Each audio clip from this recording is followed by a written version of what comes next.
네, 오늘은 은혜는 흘려보내는 것이라는 제목으로 같이 하나님 말씀을 나누겠습니다. 오늘 말씀도 하나님께서 기업으로 주셔서 차지하게 하실 땅, 그 땅에 들어가서 살 때에 이스라엘 백성들이 어떻게 살아야 하는지에 대한 말씀을 해주고 있습니다. 이제 우리 성도님들께서도 신명기의 말씀이 계속 그 땅에서 살 때라는 요 말씀이 반복되고 있다는 것, 그리고 계속해서 그 때를 상정하고 이야기하고 있다는 것을 이제는 아시죠? 쉽게 아실 것입니다. 그런데 이 문장을 조금만 깊이 들여다보면 참 의미가 있고 재미있는 것이 뭐냐면 아직 그 땅에 안 들어갔잖아요. 먼저 그 땅에 들어가든지 해야 이렇게 살 건지 저렇게 살 건지 하죠. 예. 그런데 아직 그 땅에는 다른 족속들이 살고 있고요. 또 그들은 건재합니다. 아직 요단강을 건너면 만나게 될 여리고성에 사는 주민들만 해도 그들의 기골은 장대하고 하나같이 용사여서 자신들은 그 앞에서 메뚜기와 같다. 연약해 보일 정도로. 그래서 상식적으로 생각하면 지금 시점은 그들과 어떻게 싸우고 그들을 어떻게 점령할지에 대한 전략을 상의해야 하는 것이 맞아 보이죠. 지금 그런데 모세가 하는 이 신명기의 말씀들은 그 땅을 차지하고 난 후에 하는 것이 시기적으로나 상식적으로 맞다고 생각이 듭니다. 그런데 모세는 마치 어떻게 하냐면 이미 그 땅이 자기들의 땅이 된 것처럼 이미 그 땅에 살 때를 계속해서 이야기를 하고 있다는 겁니다. 이런 생각이 들어요. 무슨 말일까? 그만큼 모세는 하나님께서 그 땅을 반드시 차지하게 하리라는 것을 굳게 믿었다는 것이죠. 그 앞에 무엇이 가로막을지라도 어떤 높은 산이 기다리고 있을지라도 설령 자신이 이스라엘 백성들과 그곳에 함께 들어가지 못한다고 할지라도 하나님께서 그 땅을 우리에게 주시겠다고 말씀하셨으니 반드시 그 땅을 차지하게 될 것이라는 믿음이 모세에게 있었고, 그래서 그 땅을 아직도 차지한 것도 아니지만 이미 그 땅에 들어간 것처럼, 이미 그 땅에 살 것처럼 말씀을 하고 있다는 것이죠. 그 땅을 차지하게 될 것을, 하나님께서 약속을 지키실 것을 굳게 믿었던 것입니다. 믿음이란 무엇일까요? 믿음은 그런 것 같습니다. 하나님께서 이미 우리에게 주셔서 우리가 믿는 것이 아닙니다. 이미 얻었기 때문에 믿는 것을 우리는 믿음이라고 하지 않죠. 히브리서 11장 1절에 이렇게 이야기합니다. 한번 읽어 보겠습니다. 시작. 믿음은 바라는 것들의 실상이요 보이지 않는 것들의 증거니. 네, 잘 보시면요. 믿음은 바라는 것의 실상이고 보이지 않는 것의 증거다. 네, 이미 가진 것의 증거가 아니고요. 보이지 않은 것입니다. 아직 나에겐 없지만 말씀하셨기 때문에 믿는 것을 우리는 믿음이라고 합니다. 하나님께서 아직 안 주셨지만 주시겠다고 말씀하셨기 때문에 아직 내가 취하지 못했지만 말씀하셨기 때문에 지금 아직 내 손에는 아무것도 없지만 말씀하셨기 때문에 이미 받은 것처럼 이미 취한 것처럼 이미 가진 것처럼 여기는 것이 믿음이다 라는 것이죠. 우리가 구원을 확신하는 것도 사실 엄청난 믿음이라는 사실을 알아야 합니다. 요한복음 5장 24절 같이 한번 읽겠습니다. 시작. 내가 진실로 진실로 너희에게 이르노니 내 말을 듣고 또 나 보내신 이를 믿는 자는 영생을 얻었고 심판에 이르지 아니하나니 사망에서 생명으로 옮겼느니라. 여러분 우리가 아직 심판이 시작되지도 않았죠. 그리고 심판이 아직 행해지지도 않았는데 심판받지 않을 것을 우리가 확신하죠. 영생이 시작되지도 않았는데 어떻게 영생을 우리가 확신합니까? 내가 죽어보지도 않았는데 내가 사망에서 생명으로 옮겼음을 어떻게 확신할 수 있는가? 그렇게 할 수 있는 근거는 우리가 하나님의 말씀을 믿기 때문이죠. 예, 그 말씀을 믿는 것에 힘이 있는데 아직 받지는 않았어요. 예, 받을 것을 믿는 것입니다.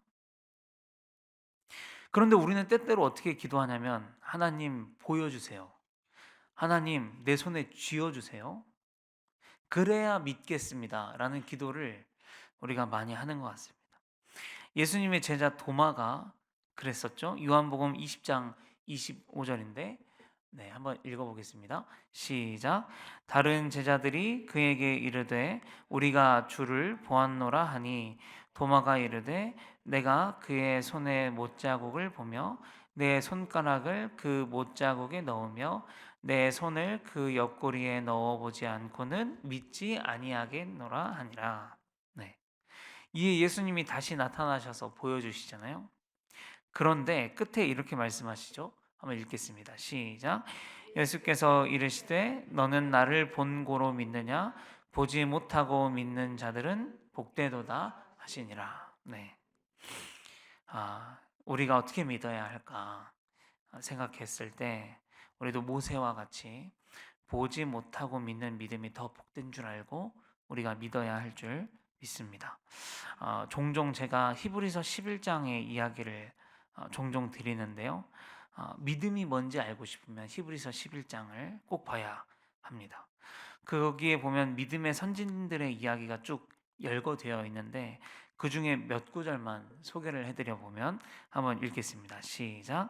믿음으로 노아는 아직 보이지 않은 일에 경고하심을 받아 경외함으로 방주를 준비하여 그 집을 구원하였으니 이로 말미암아 세상을 정죄하고 믿음을 따르는 의의 상속자가 되었. 네, 뭐라고요? 아직 보이지 않는 일에. 예, 이거 경고하심을 받아서 믿음을 따르는 의의 상속자가 되었다. 또 히브리서 11장 8절입니다. 시작. 믿음으로 아브라함은 부르심을 받았을 때에 순종하여 장래의 유업으로 받을 땅에 나아갈새 갈 바를 알지 못하며 나아갔으며. 네, 갈 바를 알지 못하고 나아갔습니다. 11절입니다. 시작. 믿음으로 사라 자신도 나이가 많아 단산하였으나 잉태할 수 있는 힘을 얻었으니 이는 약속하신 이를 믿으신 줄 알았습니다. 네, 아직 받은 것이 아니라 약속하신 이를 믿으신 줄로 믿었습니다. 이것이 믿음이라고 말씀합니다. 보지 않고도 굳게 믿는 믿음이 저와 우리 성도님들의 삶 안에서 작동되기를 간절히 소망합니다. 오늘을 살아가시면서 아직 나에게 주어지지 않았지만 믿으실 수 있는 우리 성도님들 되시길 바랍니다. 오늘 본문으로 들어가면요. 그렇게 믿음으로 얻게 하실 그 땅에 들어가서 살 때에 오늘은 어떤 말씀이냐면 살면서 우리가 얻는 소득 있잖아요. 소산물 이것을 어떻게 사용해야 되는가에 대한 말씀이 이제 오늘 말씀이라고 할 수 있겠습니다. 오늘 말씀이 좀 긴데 1절부터 11절까지의 첫 번째 말씀입니다. 1절부터 11절까지 말씀은요. 소산의 만물이자 그러니까 처음 수확한 것에 대한 말씀입니다. 그 땅에서 나온 모든 처음 수확한 것들은 모두 하나님께 드려라. 이 말씀인데요. 한 절이면 끝날 이 말씀을요. 11절까지 길게 느려 놓은 이유가 있습니다. 어, 모든 소산을 하나님께 드리되 더 중요한 것이 있다. 뭐냐면 여기까지 오게 하신 것이 모두 하나님의 은혜였음을 기억하고 고백하라 라는 것입니다.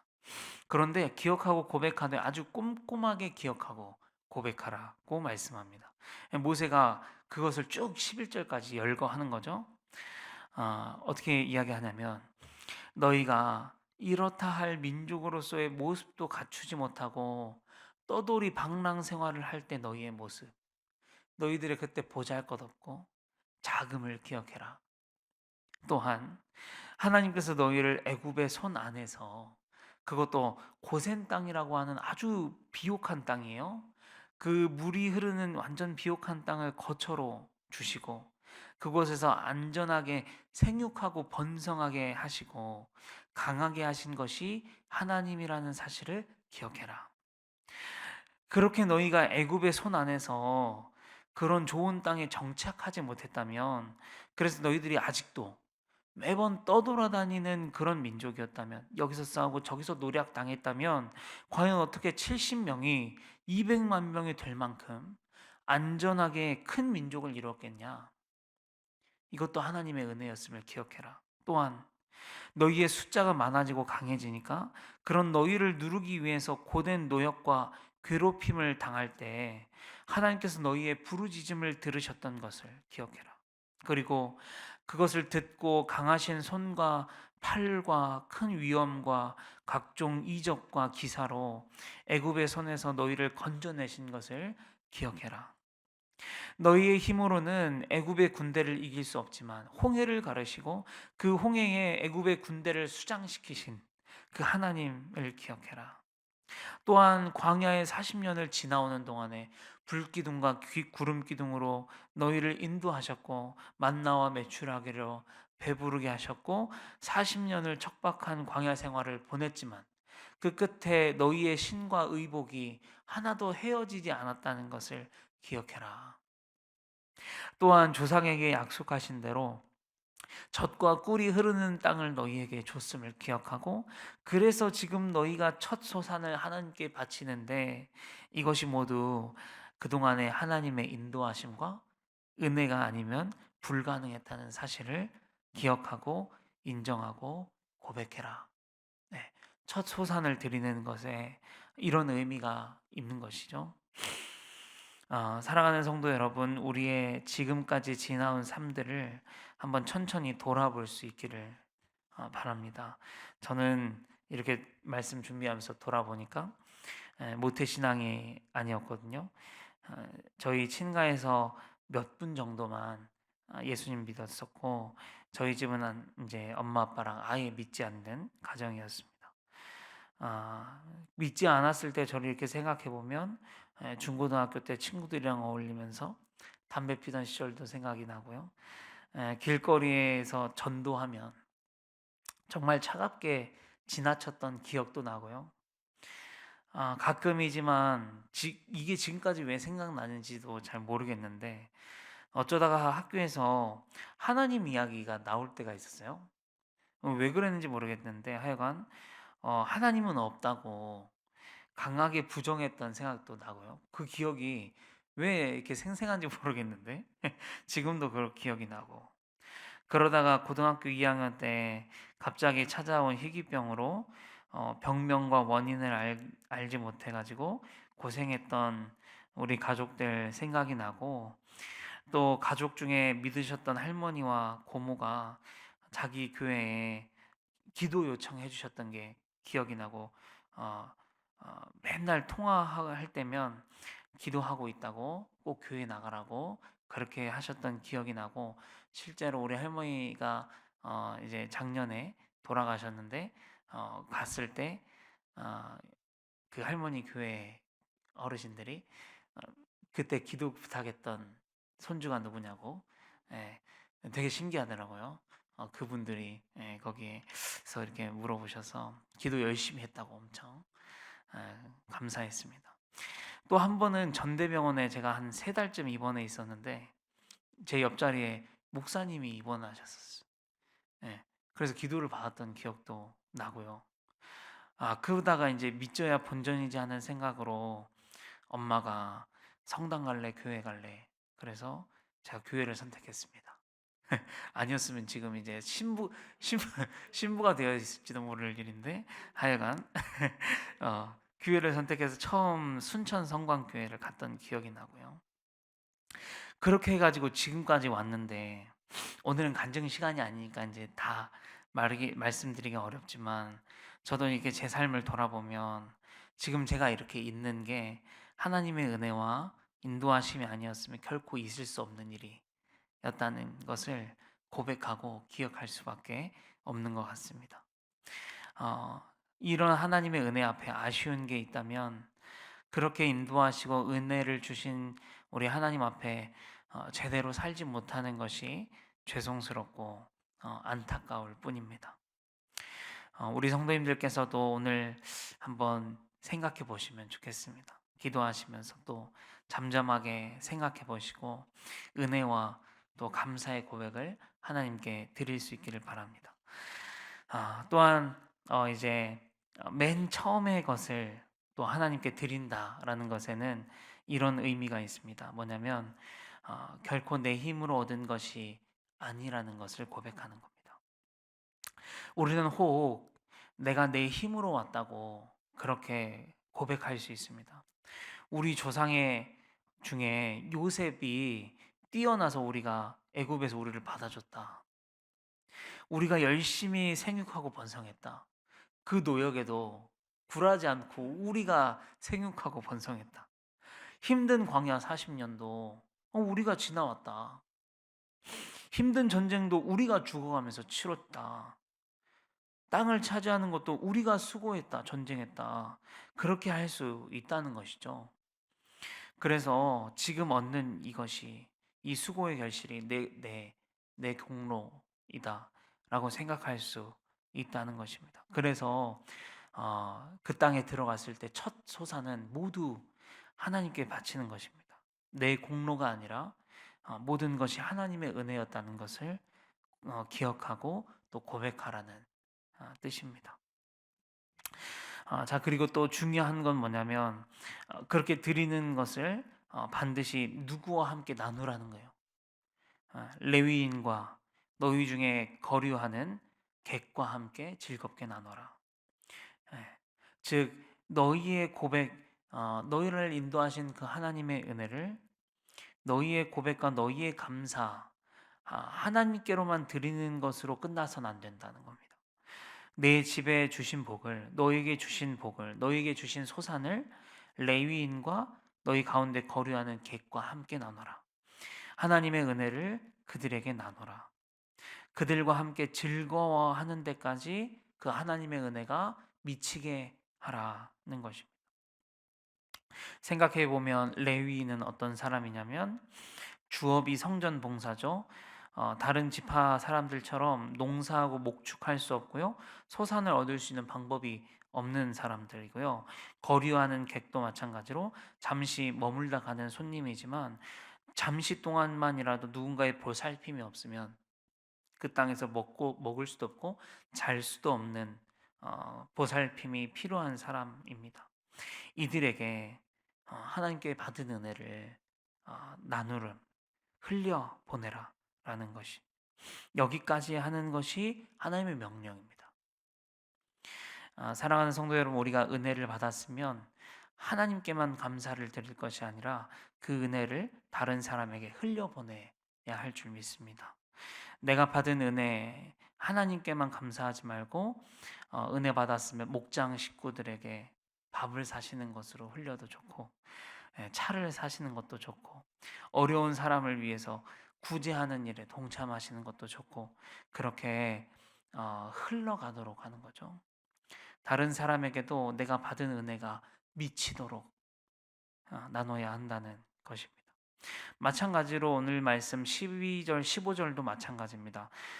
매년에 우리가 11조를 드리잖아요. 그 땅에서 이제 농사나 이런 걸 지으니까 소산이 1년에 한 번 나올 거 아닙니까? 그러면 그 소산의 11조를 매년 드리지만 3년째 되는 해는 항상 그 모든 소산을 레위인과 객과 고아와 과부에게 줘라. 그래서 그들이 먹고 배부를 수 있도록 해라 라고 하는 것입니다. 여기까지 하는 것이 하나님께서 명령하신 대로 하는 일이라고 오늘 말씀하십니다. 사랑하는 성도 여러분, 우리의 신앙이 하나님과 나와의 관계 안에서만 끝나지 않은지 잘 생각해 볼 수 있기를 바랍니다. 그리고 은혜는 항상 어떤 방법으로든 흘러가도록 해야 된다는 사실을 우리가 기억할 수 있기를 바랍니다. 오늘 말씀 이렇게 맺어보면 좋겠습니다. 내가 그동안 여기까지 어떻게 왔는지 생각해 보고 정말 하나님의 은혜였다고 하면 오늘 누군가에게 어떤 방법으로든지 한번 흘려보내 보는 하루를 보냈으면 좋겠어요. 차 한 잔을 산다든지 뭐 어떤 방법으로든지요. 그 은혜를 나누고 흘려보내 보는 하나님의 자녀 되기를 소망합니다.